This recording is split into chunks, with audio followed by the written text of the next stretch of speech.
제11장. 그들이 예루살렘에 가까이 와서 감람산 벳바게와 베다니에 이르렀을 때 예수께서 제자 중 둘을 보내시며 너희는 맞은편 마을로 가라. 그리로 들어가면 곧 아직 아무도 타보지 않은 나귀 새끼가 매어 있는 것을 보리니 풀어 끌고 오라. 만일 누가 너희에게 왜 이렇게 하느냐 묻거든 주가 쓰시겠다 하라. 그리하면 즉시 이리로 보내리라.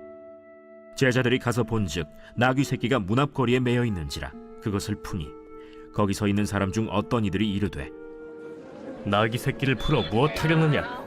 제자들이 예수께서 이르신 대로 말한대 이에 허락하는지라. 나귀 새끼를 예수께로 끌고 와서 자기들의 겉옷을 그 위에 얹어 놓음에 예수께서 타시니. 여러분 반갑습니다. 오늘도 큐티로 여는 기막힌 하루입니다. 본문 말씀 마가복음 11장 1절부터 7절의 말씀입니다. 우리가 너무나 잘 아는 성격 유형 검사인 MBTI가 있습니다. 이 MBTI는 인간을 크게 두 종류로 나누어 구분을 합니다. 예를 들면 MBTI에서는 외향성 인간과 내향성 인간이 있다고 합니다.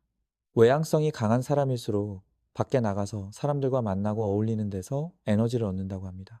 반면에 내향성이 강한 사람일수록 집안에서 혼자 있는 것을 편안하게 느끼고 거기에서 에너지를 충전한다고 합니다. 그리고 또 하나의 구분이 계획성 인간과 자율형 인간입니다. 계획성이 강한 사람들은 무슨 일을 하든지 분명한 목적과 방향이 있습니다.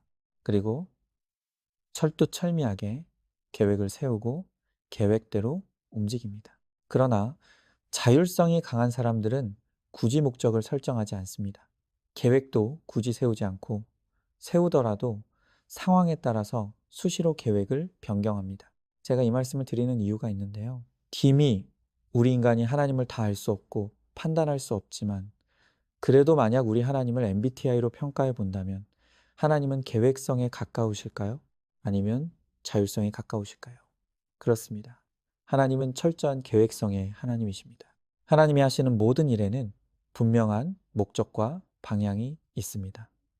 그리고 하나님은 모든 것에 완벽하게 선한 계획을 세우시고 반드시 그 계획을 이루시고 성취하십니다. 우리 인간은 아무리 계획을 세워도 그 계획이 선한지도 알 수 없고 그 계획을 이룰 능력도 없습니다. 그러나 우리 하나님이 세우시는 모든 계획이 선하시고 그 선하신 계획을 반드시 이루시고 성취하십니다. 오늘 성경은 예수님이 예루살렘에 입성하시기 직전에 자신이 타실 작은 나귀 새끼를 취하시는 장면입니다. 그런데 놀라운 사실은 주님께서 이 미물에 불과한 나귀 새끼를 취하시는 것조차도 철저한 하나님의 뜻과 계획 안에서 이루어지는 일이라는 것을 보게 되는 것입니다. 예수님이 이 땅에 오시기 520년 전에 활동했던 스가랴라는 선지자가 있습니다. 그가 스가랴서 9장 9절에서 500년 후에 오실 메시아에 대해 이렇게 기록해 놓았습니다. 그는 공의로우시며 구원을 베푸시며 겸손하여서 나귀를 타시나니 나귀의 작은 것 곧 나귀 새끼니라.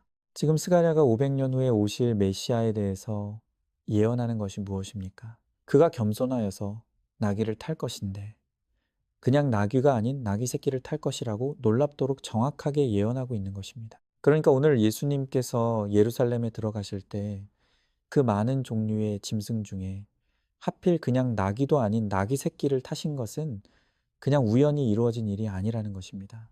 이미 하나님께서 섭리하시고 뜻하신 철저한 계획하에 이루어진 일이라는 것입니다. 성경은 곳곳에서 하나님께서 얼마나 작은 것까지도 그분의 계획과 뜻에 따라 통치하고 계시는지를 말씀하십니다.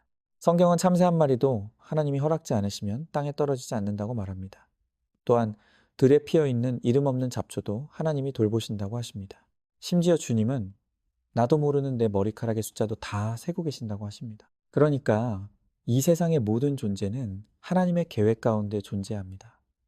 그리고 세상에서 벌어지는 모든 일이 다 하나님의 뜻 안에서 일어나는 것입니다. 여러분, 왜 이것이 우리에게 중요합니까? 이처럼 들풀에도 하나님의 계획이 있고 참새도 계획이 있으며 나귀 새끼에 대해서도 하나님의 계획이 있다면 하물며 하나님 보시기에 비교할 수 없을 만큼 존귀하고 사랑하는 저와 여러분의 인생에 대해서 하나님이 소중한 계획을 가지고 계시지 않겠습니까? 이 세상 사람들은 내가 어디서 왔고 어디로 가는지를 모릅니다. 왜 사는지 목적도 알지 못합니다. 그래서 한평생 방황하고 헤매다가 그렇게 안개처럼 사라져가는 사람들이 얼마나 많은지 모릅니다. 그러나 우리가 주님을 만나고 주님 안에 거하게 될 때 비로소 우리는 우리 존재 이유와 목적을 알게 되고 나에 대한 하나님의 계획과 뜻을 알게 됩니다. 주님이 우리를 창조하셨고 주님이 나를 이 땅에 보내셨습니다. 그리고 주께서 당신의 영광과 구원을 이루는 일에 나를 값지게 쓰시기를 원하십니다. 그리고 우리의 사명을 마치는 그날에 우리는 다시 내 고향 천국으로 돌아가게 될 것입니다. 이것이 우리 한 사람 한 사람을 향한 하나님의 뜻과 계획입니다. 그런데 나를 향한 주님의 뜻과 계획은 그냥 이루어지지 않습니다. 나에 대한 그 하나님의 아름다운 계획이 이루어지기 위해서는 반드시 하나님을 신뢰해야 합니다. 그리고 더 중요한 것은 그분의 말씀에 순종해야 합니다. 오늘 말씀을 잘 보십시오. 아무도 주목하지 않는 나귀 새끼가 메시아 예수님을 태우는 일에 쓰임 받기까지 얼마나 많은 사람들의 순종이 있었는지를 보아야 합니다. 1절과 2절을 보시면 예수님이 제자 둘을 보내시며 나귀 새끼를 데려오라고 하십니다. 그리고 만약 주인이 항의하면 주가 쓰시겠다 하라. 그리하면 즉시 보낼 것이라고 합니다. 여러분, 우리가 성경을 아무 생각 없이 읽어서 그런가 보다. 하지만 사실 이게 얼마나 황당한 명령입니까? 남의 나귀를 가져오는데 그냥 순순히 내어줄 사람이 어디 있겠습니까? 잘못하다가는 매를 맺을 수도 있고 도둑으로 몰려서 잡혀갈 수도 있습니다.